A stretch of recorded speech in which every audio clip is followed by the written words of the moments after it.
Do you find yourself not disciplining your child, or perhaps backing off of consequences for their actions, not having boundaries on their acceptable behaviors? Do you find yourself not having any sort of punishments whatsoever? Or perhaps you put in place some sort of discipline or consequence, but then you break it a day or two later and just sort of sweep it under the rug or let it go? And is it possible that the reason you are doing these things is because deep down you fear that child not liking you?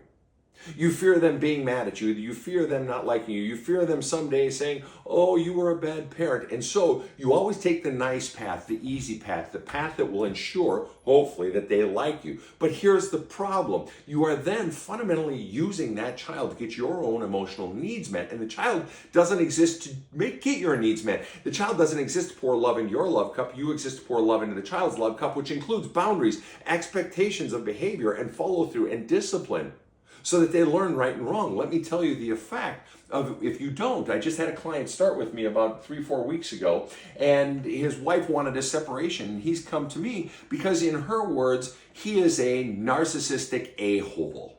And he said, Sven, I grew up in a home where there were no boundaries, there were no expectations, there was no discipline. It was as if my parents didn't care. And he said, I soon realized at a very young age, like 8 or 9 years old, that I could get away with it. And if it didn't matter, if I could get away with it, then why not do it more?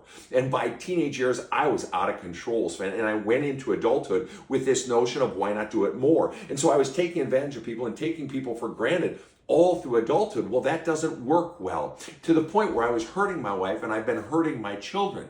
And so I've got to reshape my whole thinking from the ground up. So has it occurred to you, in your attempt to make your child like you because you're so emotionally fragile that you're using your child to get your emotional needs met, you are setting your child up for future failure and to be a narcissist in hurting their future spouse and hurting their future children?